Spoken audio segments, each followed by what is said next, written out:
Ya, kita lanjutkan saudara pembelajaran tentang katekismus Heidelberg ini. Saya seperti biasa akan share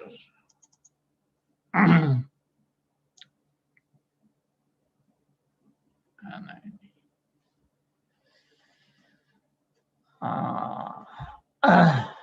Ini. Oke, sekarang kita sudah masuk ke pertanyaan ke-46. Pertanyaan ke-46. Saya akan bacakan pertanyaannya dan juga jawabannya. Sebentar.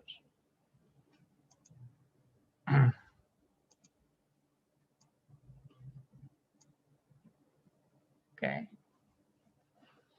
Pertanyaan 46. Apa arti naik ke surga menurut saudara?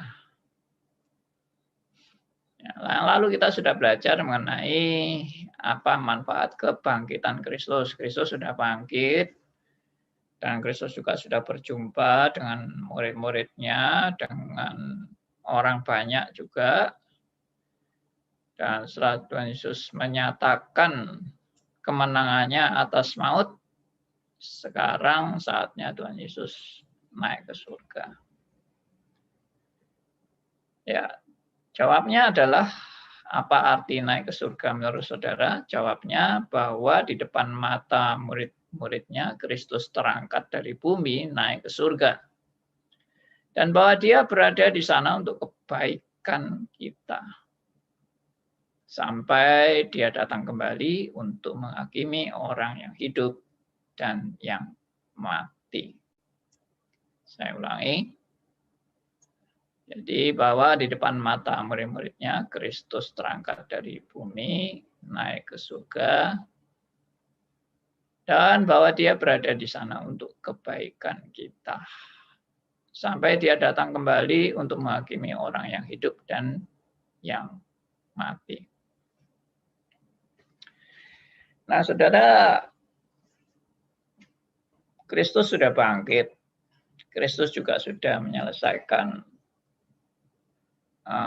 secara tuntas sebagai korban penebus manusia yang berdosa.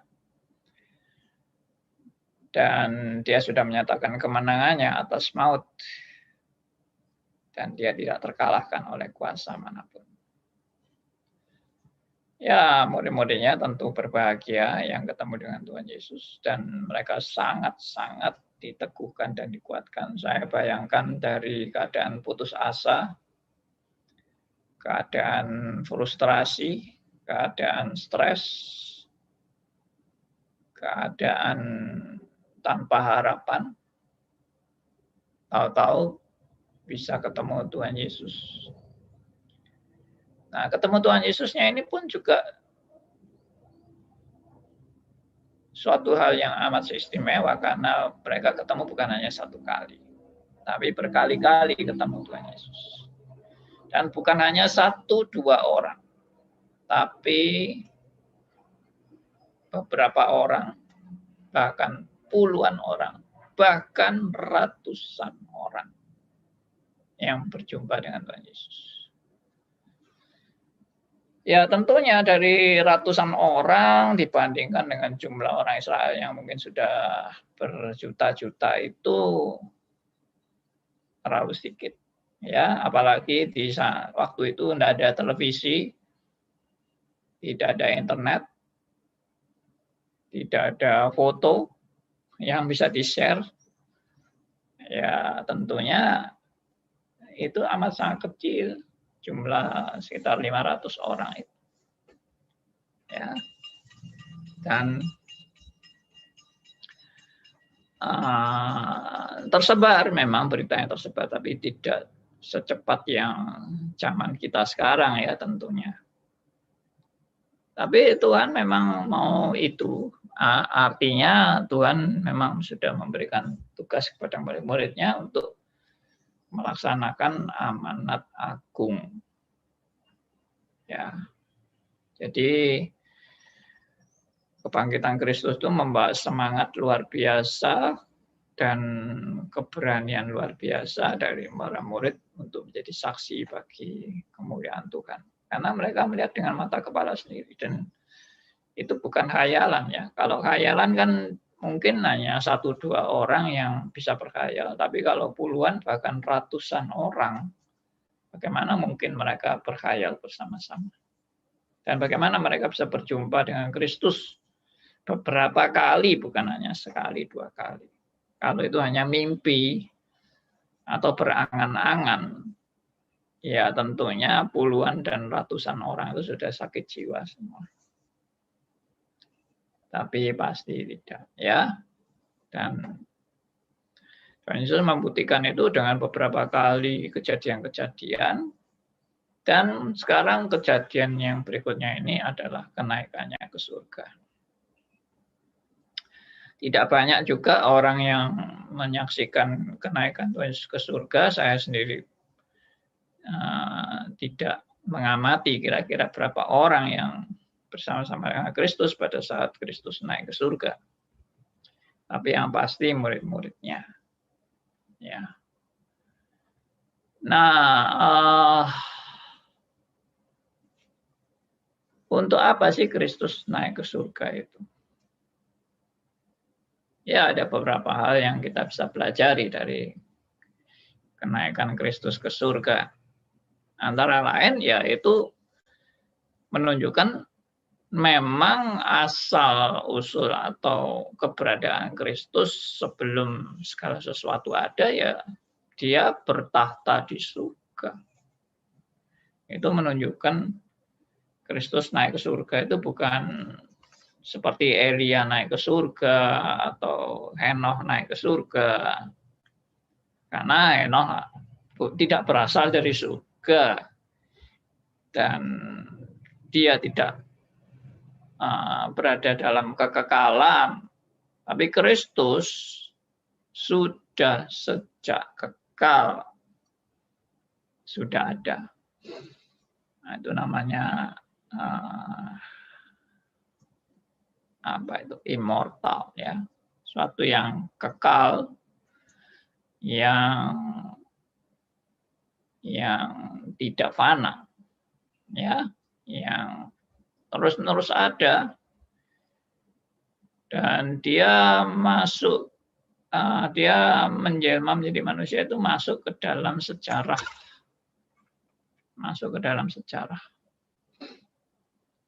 dan bersama-sama dengan kita. Oke, jadi naik ke surga juga menunjukkan bahwa tugasnya sudah selesai. Selain tadi menunjukkan bahwa asal-usulnya Tuhan Yesus itu memang dari surga, dia ke surga itu berarti dia kembali ke asalnya. Dan yang kedua menunjukkan tugasnya yang sudah selesai. Apakah Tuhan Yesus di surga pengangguran, nggak ada kerjaan? Tidak. Tuhan Yesus mengatakan bahwa aku menyediakan rumah bagimu, mempersiapkan rumah bagimu, dan aku akan mendoakan syafaat bagimu. Ya, Tuhan Yesus berdoa bagi kita semua. Di Tuhan Yesus tidak pernah meninggalkan anak-anaknya dan selalu memberi yang terbaik dan menyertai anak-anaknya. Apapun yang terjadi, Tuhan tidak pernah meninggalkan. Dan bahkan Tuhan mendoakan. Yang ketiga, kenaikannya ke surga ini adalah selain tadi menunjukkan tugasnya sudah selesai dan memang asal-usulnya dari surga. Yang ketiga adalah memang apa yang dilakukan Tuhan Yesus akan diteruskan oleh Roh Kudus. Oleh Roh Kudus. Jadi Roh Kudus yang akan meneruskan pekerjaan-pekerjaan selanjutnya setelah Tuhan Yesus menyelesaikan tugasnya. Dan ini menunjukkan bahwa Allah memang tidak pernah berhenti berkarya dan tidak pernah meninggalkan umatnya. Allah selalu menyertai. Ya, jadi ya memang Tuhan tidak meninggalkan kita sebagai yatim piatu yang kemudian seperti anak ayam kehilangan induknya. Tidak. Dia mengutus Roh Kudus dan menyertai kita selama-lamanya. Puji Tuhan ya, begitu sempurna rencana Allah itu ya, dari sejak kejadian sampai dunia berakhir. Tuhan selalu menyertai anak-anaknya. Dan yang keempat adalah Tuhan Yesus naik ke surga dengan suatu janji bahwa dia akan datang kembali. Dan datang kembali untuk menyambut kita semua, ya, membangkitkan kita dari orang mati, dan menghakimi orang yang hidup dan yang mati. Itu hari penghakiman akhir zaman. Ya itulah semua yang Tuhan Yesus nyatakan untuk apa dia naik ke surga. Ya, dan Tuhan Yesus bilang justru itu untuk kebaikan. Aku meninggalkan kamu itu untuk kebaikan. Karena akan dilanjutkan oleh Roh Kudus. Kalau Tuhan Yesus tidak naik-naik, ya justru rencana Allah tidak bisa digenapi. Harus digenapi rencana Allah itu. Dengan Tuhan Yesus naik ke surga. Ya, dan benar, setelah Tuhan Yesus naik ke surga, ternyata dibuktikan dengan pekerjaan Roh Kudus kan. Nah, itu nanti kita bahas untuk selanjutnya. Mari kita baca ayat-ayatnya tentang Tuhan Yesus naik ke surga ini. Kita baca pertama dari Kisah 1 ayat 9. Kisah 1 ayat 9. Tolong ada yang mau bacakan buat kita.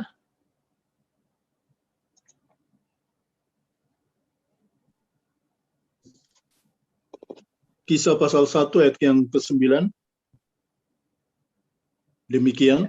Silakan. Sesudah ia mengatakan demikian, terangkatlah ia disaksikan oleh mereka, dan awan menutupnya dari pandangan mereka. Iya. Nah, ini kita lihat konteksnya ya. Nah, mereka itu siapa? Tuhan Yesus sedang pergi dengan siapa ini? Ya, nah ini.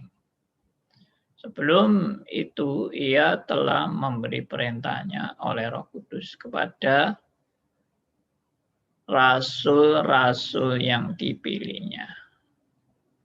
Nah, itu kepada rasul-rasul yang dipilihnya. Pada mereka ia menunjukkan dirinya setelah penderitaannya selesai dan dengan banyak tanda yang membuktikan bahwa ia hidup. Nah, ini ya, ini sangat jelas sekali. Ini buku ditulis oleh Lukas dan ditujukan kepada Theophilus. Ya, dan buku ini yang ditulis ini ditulis dengan sangat teliti karena Lukas adalah seorang dokter dan dia tidak sembarangan menulis tentunya. Ya, dan dia mengatakan bahwa aku menulis tentang segala sesuatu yang dikerjakan dan diajarkan Yesus. Dan Lukas ini adalah murid Rasul Paulus. Bahkan banyak yang menafsirkan Lukas ini adalah dokter pribadi dari Rasul Paulus. Berarti perjalanan Rasul Paulus kemana-mana selalu disertai oleh Lukas. Sehingga Lukas benar-benar jadi murid yang ya betul-betul murid yang sangat dekat dengan Rasul Paulus ya. Ya oke. Jadi menulis tentang segala sesuatu yang dikerjakan dan diajarkan Yesus sampai pada hari ia terangkat. Ya.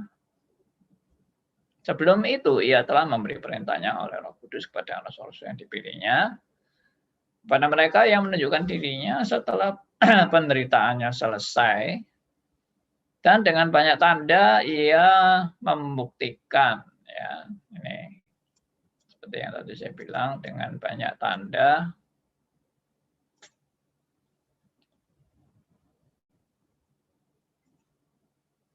ya, ini ya, dengan banyak tanda ia membuktikan bahwa ia hidup. Ya, Kristus benar-benar hidup dengan beberapa tanda-tanda yang dia lakukan. Sebab selama 40 hari ia berulang-ulang, nah ini ya, berulang-ulang, bukan sekali dua kali, menampakkan diri dan berbicara kepada mereka tentang kerajaan Allah. Berulang-ulang menampakkan diri. Ini pasti bukan penipuan, ini pasti bukan saksi bohong, palsu, karena yang menulis tentang bagaimana Kristus bangkit itu bukan hanya Lukas saja kan. Rasul-rasul yang lain juga menulis. Nah, berikutnya, pada suatu hari ketika ia makan bersama-sama dengan mereka, jadi mereka ini semua rasul ya. Ini cara kita menafsirkan, tentunya harus menafsirkan dengan bertanggung jawab. Ia melarang mereka meninggalkan Yerusalem dan menyuruh mereka tinggal di situ dan menantikan janji Bapa yang demikian katanya telah kamu dengar daripadaku, dan seterusnya. Ya. Lalu nah ini pertanyaan dari murid-murid Tuhan Yesus pada saat Tuhan Yesus mau naik ke surga. Ini pertanyaan duniawi sekali di ayat 6. Ya, maka bertanyalah mereka yang berkumpul di situ, Tuhan, maukah engkau pada masa ini memulihkan kerajaan bagi Israel? Ya, ternyata orientasi murid Tuhan Yesus itu masih ukurannya ukuran duniawi ya. Mereka ya bisa dimaklumi lah. Kita juga seringkali mengukur segala sesuatu dengan ukuran duniawi. Ya, misalnya kesehatan kita ukur dengan standar duniawi. Kekayaan kita ukur dengan standar duniawi. Kesuksesan kita ukur dengan standar duniawi, dan seterusnya dan seterusnya. Nah, ini murid-murid Tuhan Yesus juga gitu. Jadi kepingin memulihkan kerajaan bagi Israel. Bagi mereka itu penting sekali kerajaan Israel itu. Ya, kenapa penting? Karena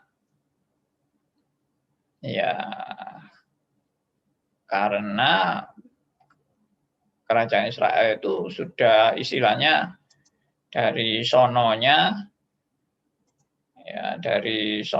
mereka itu memperjuangkan kerajaan Israel itu turun-temurun. Ya, dan itu menjadi kebanggaan. Ya, menjadi kebanggaan bagi orang-orang Yahudi, orang-orang Israel itu tentang kerajaan Israel. Tapi sekarang kerajaan Israel sudah punah. Waktu itu ya, waktu zaman Tuhan Yesus itu kan kerajaan Israel sudah tidak ada, dijajah. Nah, jadi mereka sangat down ya dengan keadaan bahwa Israel itu kerajaannya sudah lenyap itu, mereka down, dan mereka pikir juru selamat ini, Tuhan Yesus ini akan memulihkan kerajaan Israel.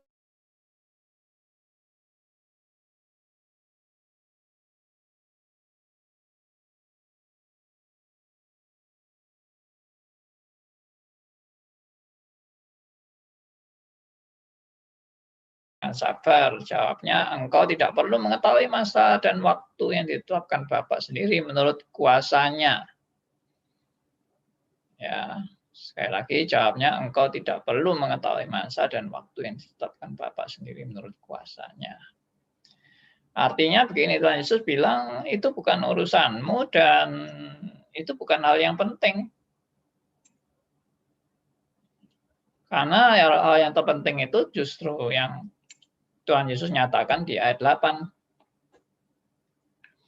Dikatakan, tetapi kamu akan menerima kuasa kalau Roh Kudus turun ke atas kamu dan kamu akan menjadi saksiku di Yerusalem, di Yudea dan Samaria dan sampai ke ujung bumi.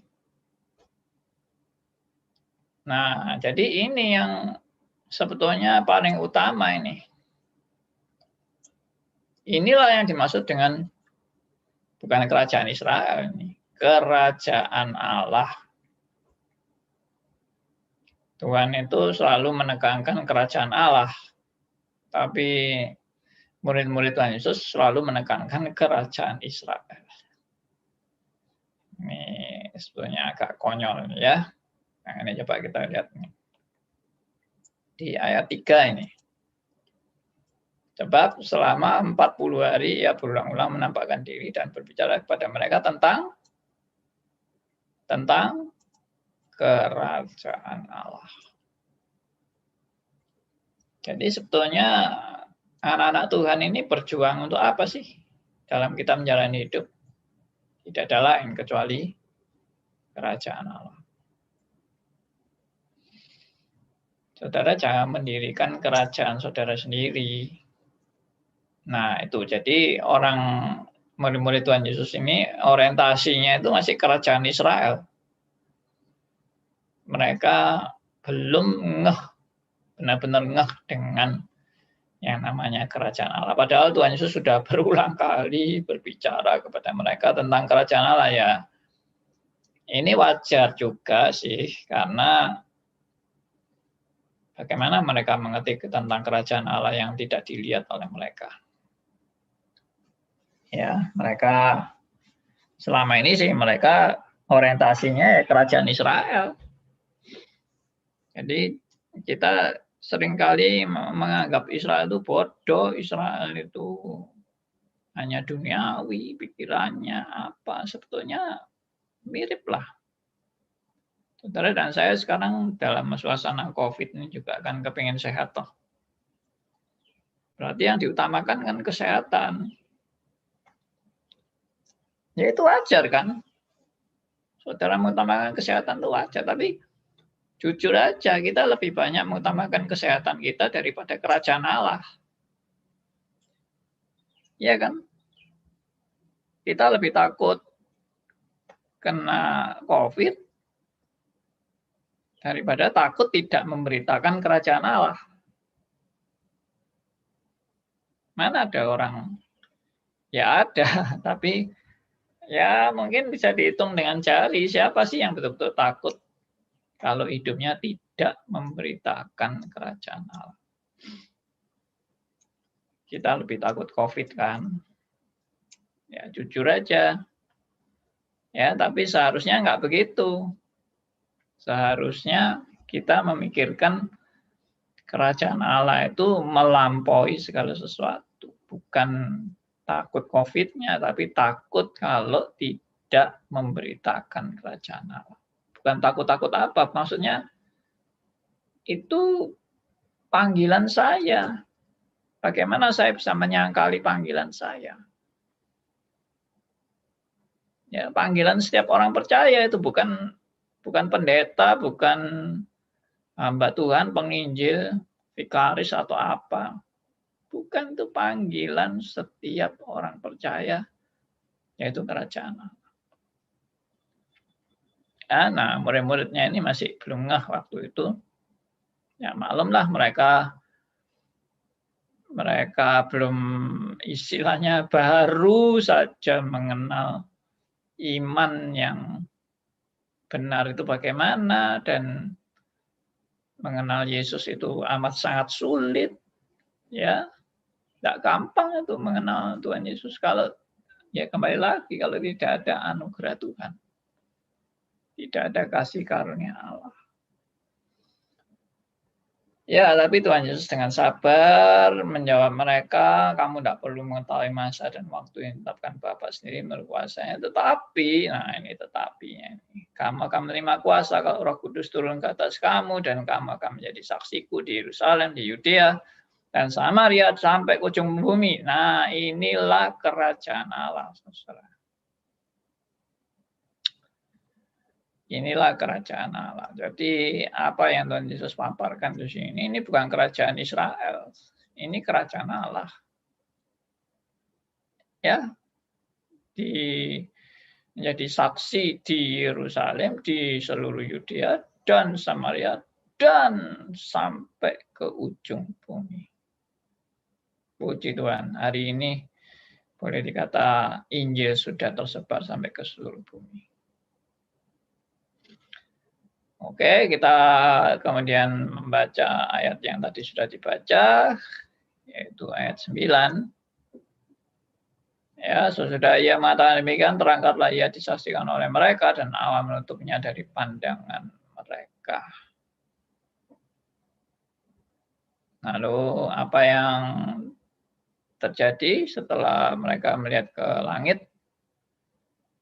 Ya, ketika mereka sedang menatap ke langit, waktu itu tiba-tiba berdirilah 2 orang yang berpakaian putih dekat mereka dan berkata kepada mereka, "Hai orang-orang Galilea, ya, mengapakah kamu berdiri melihat ke langit?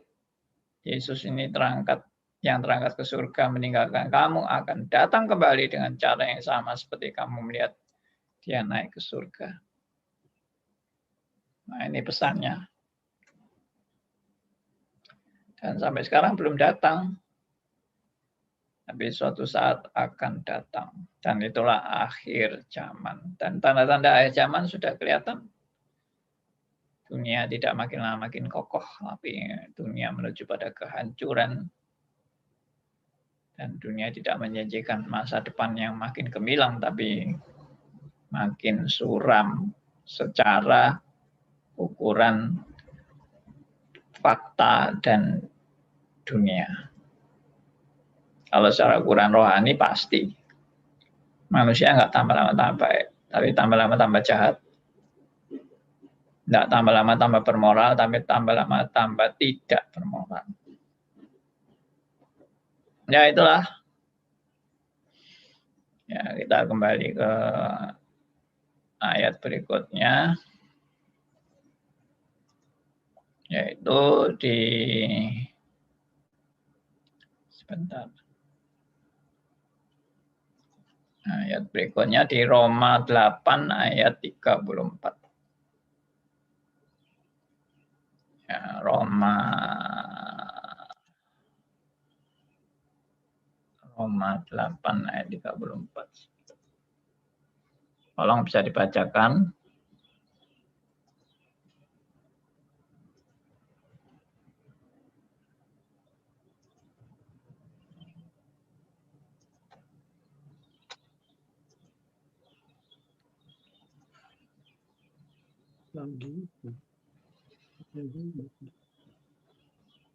Ya, ada yang mau bacakan?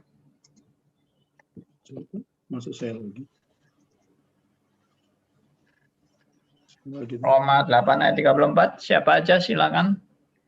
Roma 8 ayat 34. Kristus Yesus yang telah mati, bahkan lebih lagi yang telah bangkit, yang juga duduk di sebelah kanan Allah, yang malah menjadi pembela bagi kita.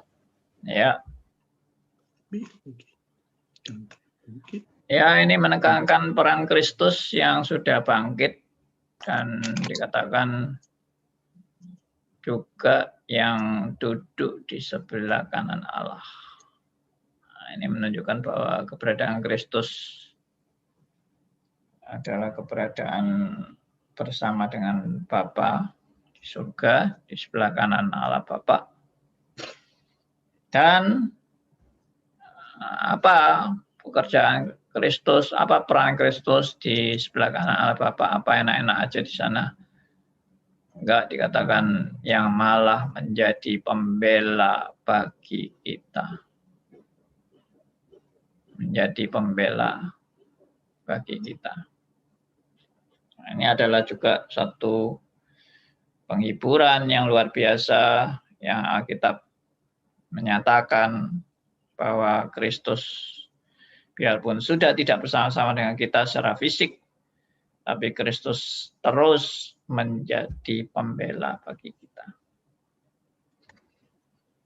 Puji Tuhan, karena Dia tidak pernah meninggalkan kita.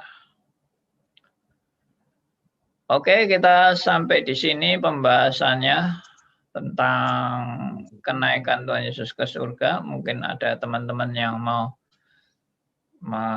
bersaksi atau bertanya atau menanggapi, silakan. Saya beri waktu untuk teman-teman ikut berbagi dalam acara ini. Silakan, siapa saja? Ada Pak Johan, ada Bu Lani, ada Bu Willy. Kalau di YouTube nggak tahu siapa yang di YouTube ini. Silakan, ada yang mau bertanya atau tidak ada yang mau bertanya ini? Karena ya sudah biasa. Pak Pendeta Andi, selamat pagi sama teman-teman semuanya. Silakan Bu Lani. Ya, Pak. Ini kan hari apa ya, Sabtu ya, Bapak ada Sabtu ini ya, Pak? Oh iya, benar. Iya, saya pengen ikut, tapi saya ada pas bersamaan dengan persekutuan wilayah, Pak. Pas kebetulan wilayah BSC juga ada, jadi kami kagak bisa ikut, sorry ya. Oh iya. Nah, saya ingin sekali sih. Mungkin nanti bisa dimasukkan YouTube itu mungkin. Iya. Ya, oke. Jadi saya absen dulu ya Pak hari Sabtu. Oh iya Bu. Ya. Baik. Makasih Pak. Tapi itu tadi yang Bapak khotbahkan, ya betul. Kita lebih mementingkan duniawi Pak, terutama kesehatan daripada kerajaan Allah. Nah, saya kan biasanya juga PI Pak. Jadi merasa emang bersalah, tapi itu kan ada kata-kata renungan. Terus ada seperti Bapak yang khotbah ini, kami tuh biasa ya sebarkan ke keliling-keliling gitu. Tapi kadang saya kurang sabar Pak dengan Bapak. Jadi udah berapa kali kok saya lihat kok nggak muncul. Saya kayak gini, lu gua kan udah berapa puluh kali kasih lu ini, lu gimana sih, apa kabar sih gitu, apa kabar? Maksudnya karena sibuk, karena apa gitu. Terus kalau nggak terlalu remeh gitu ya, maksudnya kok nggak lebih mementingkan firman ini kan betul-betul bagus, bukannya 1-2 aja kan. Saya kan renungan banyak sekali Pak, bentrokan. Iya bentrokan, sampai kadang-kadang saya punya 2 HP, 1 HP Pak Andi, 1 HP. Wah.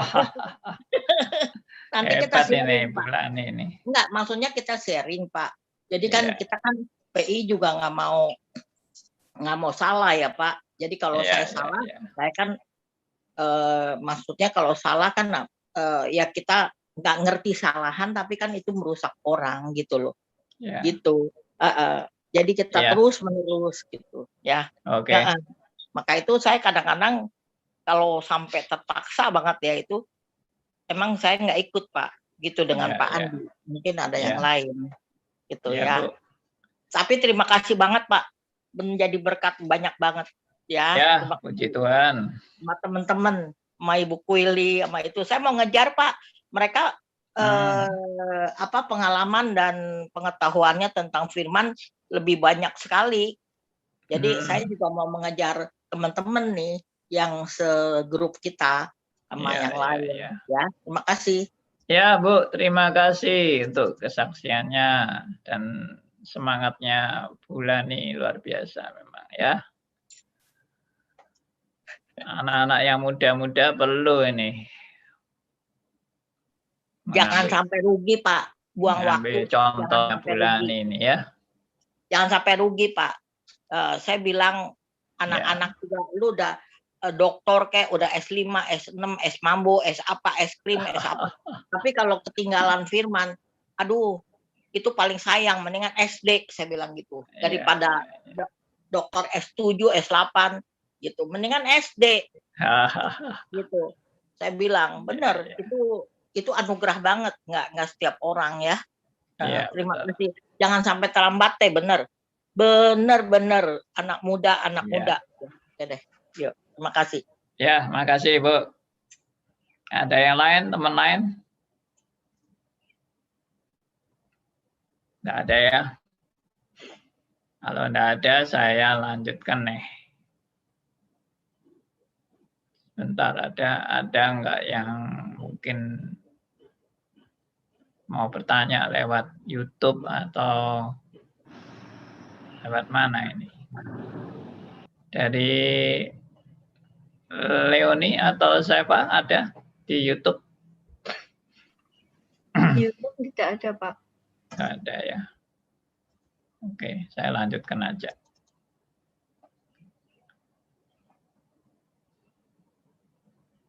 Ayat pertanyaan 47. Bukankah Kristus menyertai kita sampai pada akhir zaman, sebagaimana telah dijanjikan kepada kita?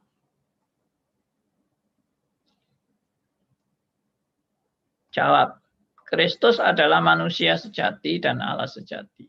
Menurut tabiat kemanusiaannya, dia tidak ada lagi di atas bumi. Tapi menurut kealahannya, kemuliaan, anugerah, dan rohnya, dia tidak pernah meninggalkan kita. Ya, nah ini memang janji Tuhan Yesus, meskipun dia tidak secara fisik bersama-sama dengan kita, tetapi dia adalah Allah yang maha ada. Ya, Allah yang tidak dibatasi oleh waktu dan ruang. Maka jelas meskipun Kristus secara fisik tidak bersama-sama dengan kita, tapi Kristus tetap bersama-sama dengan kita. Ya, apalagi telah mengutus Roh Kudus itu, tapi nanti kita bahas selanjutnya tentang Roh Kudus. Dan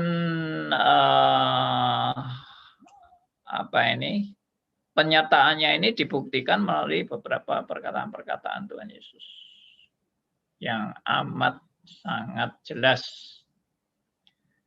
Ya, sebagai ayat yang tercantum di sini yaitu Matius 28 ayat 20, kita baca. Matius 28 ayat 20. Tolong bisa bacakan?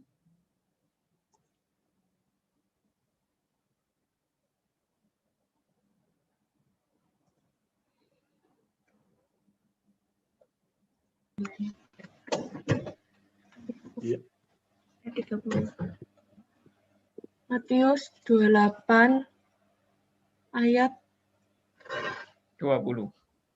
ayat 20. Dan ajarlah mereka melakukan segala sesuatu yang telah kuperintahkan kepadamu. Dan ketahuilah, aku menyertai kamu senantiasa sampai kepada akhir zaman.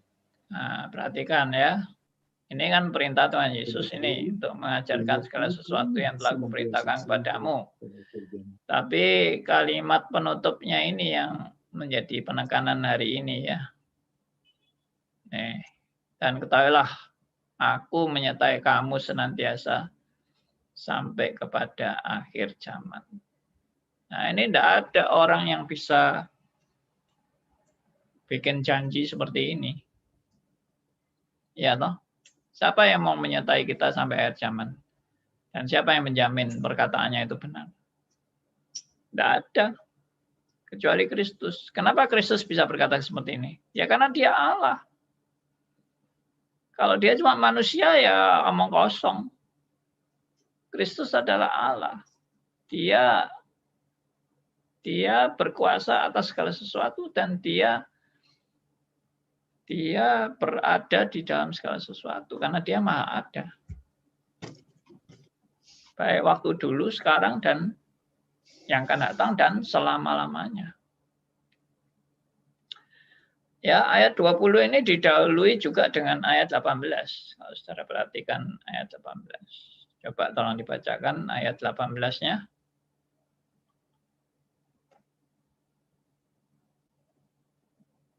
18.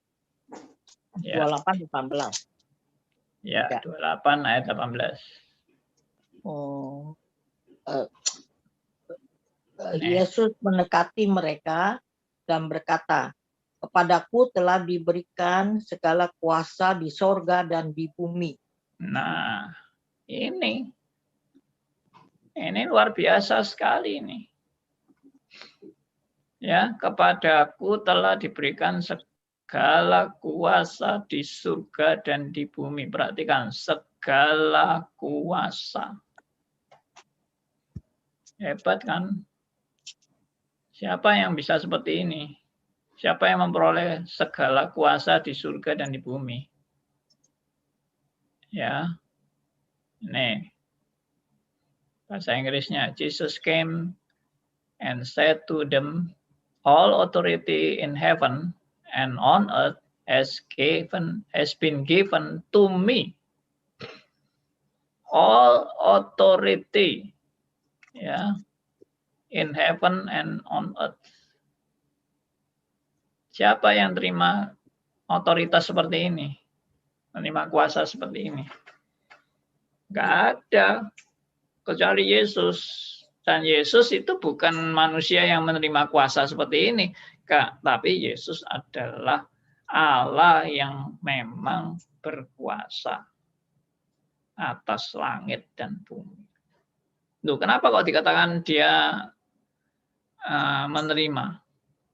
Ya, dia mendapatkan ini. Apakah sebelumnya dia tidak dapat? Sudah. Sebelumnya itu Kristus sudah dapat. Authority in heaven and on earth itu dia sudah punya. Tapi kenapa kok diberikan has been given to me? Karena Kristus waktu menjadi manusia, dia mengosongkan dirinya. Nah, itu teori kenosis namanya, mengosongkan dirinya. Berarti dia itu tidak menggunakan seluruh otoritas di surga dan di bumi itu digunakan sepenuhnya waktu Tuhan Yesus di bumi. Kalau itu digunakan, waduh, tidak ada manusia bisa mendekati Tuhan Yesus. Ya toh? Orang yang mendekati Tuhan Yesus pasti hangus. Saking sucinya dan saking berkuasanya, saking dahsyatnya, ya, kehebatan daripada Sang Khalik langit dan bumi ini. Kalau itu semua dinyatakan dalam diri Kristus, semua hangus yang dekatnya Tuhan Yesus itu. Tidak ada orang bisa dekat sama Tuhan Yesus. Nah, itu jadi mengosongkan dirinya. Nah, lalu dikatakan merendahkan dirinya sampai menjadi manusia. Itu Filipi 2 ayat 5-8. Nah, setelah Tuhan Yesus selesai dalam mengosongkan diri itu, nah, pada hari kebangkitannya dan dia mau mengakhiri pelayanannya, dia mau naik ke surga, dia nyatakan kebenaran ini. All authority in heaven and on earth has been given to me. Ini penegasan bahwa Kristus memang sudah memiliki kuasa dan otoritas ini. Kalau Tuhan Yesus manusia menerima otoritas dan kuasa seperti ini, waduh juga tidak kuat. Bagaimana manusia menerima otoritas seperti ini? Segala kuasa di surga dan di bumi. Itu juga tidak benar. Kalau ini dia menerima seperti ini, berarti manusia itu jadi Allah. Ya, menggantikan Allah bahkan. Allahnya bergeser, digantikan oleh manusia Yesus ini. Tidak mungkin kan? Tidak mungkin Allah itu bergeser. Dan tidak mungkin kuasa Allah itu diambil alih. Sepertinya ini akan kuasanya itu diambil alih ini kalau mau diterjemahkan secara hurufiah bahwa Kristus adalah manusia, berarti dia manusia yang hanya menerima segala kuasa di surga dan di bumi. Jadi Tuhannya malah tidak berkuasa lagi karena semua kuasa sudah diserahkan kepada si manusia Yesus. lalu Allahnya kehilangan kuasa. Konyol kan? Nah, itu pasti tidak mungkin. Oke. Ya, jadi ini sebentar ini saya ayatnya belum saya share ini.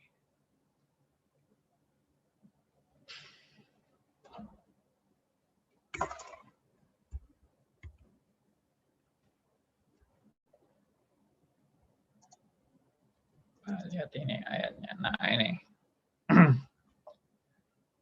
Jadi ini yang bahasa Indonesianya tadi. Ya, Yesus mendekati mereka dan berkata, kepadaku telah diberikan segala kuasa di surga dan di bumi. Nah, ini siapa ini yang dapat kuasa, segala kuasa? Perhatikan ini, segala kuasa di surga dan di bumi. Segala loh ya, bukan separuh, bukan setengah atau seperempat atau 1/100. Tidak, segala kuasa di surga di bumi. Ya, kalau ini seperti tadi yang saya bilang, ini penyerahan kuasa dari Allah kepada Kristus, berarti Allahnya hilang kuasanya, Kristus jadi menggantikan Allah. Konyol banget kan? Jelas artinya bukan begitu. Ini justru menunjukkan kuasa ini sudah dimiliki oleh Kristus sebelum Kristus datang ke dunia. Tuhan Yesus sudah memiliki kuasa ini. Ya, saudara mau tahu buktinya bahwa Kristus sudah memiliki kuasa seperti ini. Coba lihat ya di Yohanes ini, harap saya masih ingat ayatnya ini. Yohanes 17 ayat yang keempat.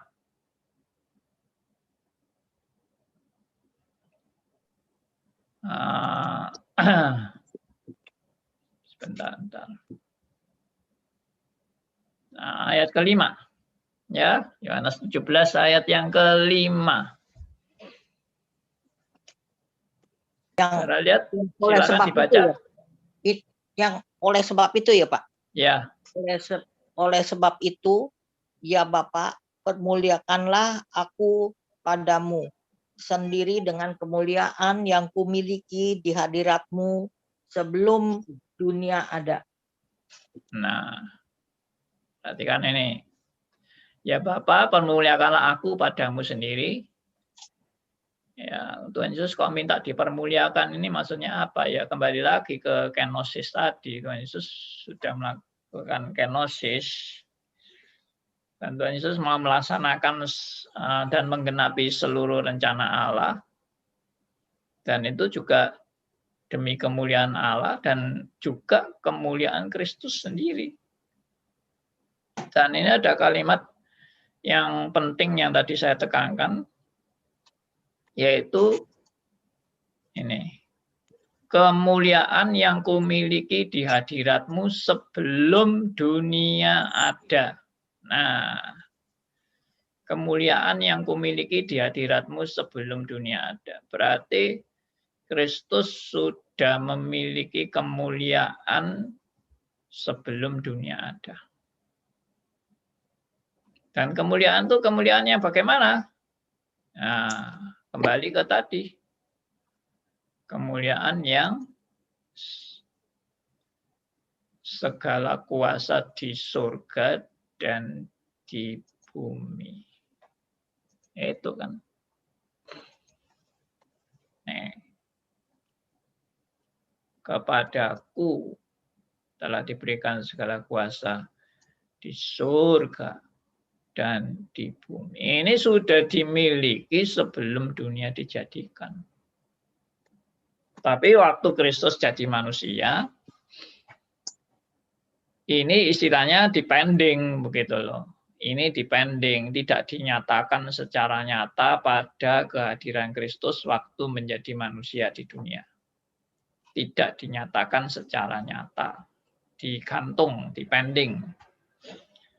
Tapi setelah Kristus menyelesaikan semuanya, ini Tuhan Yesus menyatakan otoritasnya yang nyata, ya, yang tertulis di sini. Kepadaku telah diberikan segala kuasa di surga dan di bumi. Nah, kenapa kok Tuhan Yesus harus mengumumkan ini? Ya, supaya murid-muridnya tahu siapakah Kristus. Supaya murid-muridnya diteguhkan dengan kesaksian Kristus bahwa memang Kristus adalah Allah yang mereka sembah dan muliakan. Itu. Makanya dengan kuasa yang telah diberikan, segala kuasa yang diberikan di surga dan di bumi ini, di ayat 20 Tuhan bilang apa? Dan ketahuilah, ini yang tadi kita baca, ketahuilah, aku menyertai kamu senantiasa sampai kepada akhir zaman. Siapa yang bisa menyertai sampai akhir zaman? Ya Allah yang Maha Kuasa itu. Siapa Allah yang Maha Kuasa? Ya Allah Tritunggal. Tuhan Yesus Kristus, Allah Bapa, Allah Roh Kudus. Nah, itu sudah dikonfirmasi oleh Kristus sendiri di ayat 18 ini. Kepadaku telah diberikan segala kuasa di surga dan di bumi. Karena itu aku akan menyertai kamu sampai akhir zaman. Aku menyertai kamu senantiasa sampai akhir zaman. Nih, kalau mau baca, ya, ini kan kepadaku telah diberikan segala kuasa di surga dan di bumi. Lalu, dan ketahuilah, aku menyertai kamu senantiasa sampai akhir zaman. Ayat 20. Luar biasa kan? Jadi, pernyataan Kristus itu bukan omong kosong. Karena dia memang Allah. Nah, kita lihat sekarang. Matius 26 ayat 11. Wah, ini sudah kurang 2 menit. Ya, enggak apa-apa, kita baca aja ayatnya. Matius 26 ayat 11.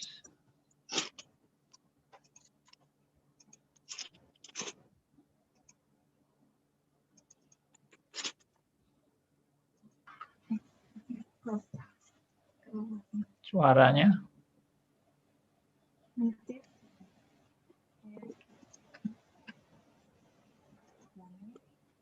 Ada yang belum baca. Karena orang-orang miskin. Karena orang-orang miskin selalu ada padamu, tetapi aku tidak akan selalu bersama-sama kamu. Mungkin ayatnya keliru. Matius 26:11 kan, Pak? Salah kali, Pak, ya? Iya, salah kutip ini. Iya. Menurut tabiat kemanusiaannya dia tidak ada lagi di atas bumi. Oh ya, tidak selalu bersama-sama memang. Kristus tidak selalu bersama-sama dengan kita. Ya, kalau ayat tadi kan, aku tidak akan selalu bersama-sama kamu. Ya, memang secara fisik ya, Matius 26 ayat 11 ini menyatakan bahwa secara fisik memang Kristus tidak selalu bersama-sama dengan kita. Itu secara fisik. Ya kan. Nah, coba kita lihat lagi ayat terakhir. Di Matius 18 ayat 20. Matius 18 ayat 20.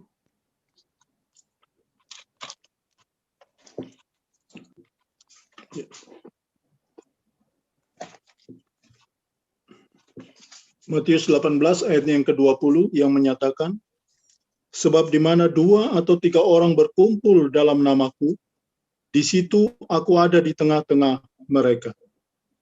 Nah, ini juga menunjukkan keberadaan Kristus yang selalu menyertai anak-anaknya.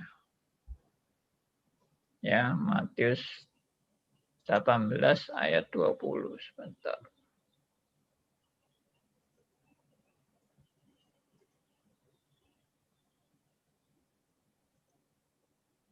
Ya, sebab tidak di mana 2 atau 3 orang berkumpul dalam namaku, di situ aku ada di tengah-tengah mereka. Nah, ini membuktikan penyataan Kristus. Penyertaan.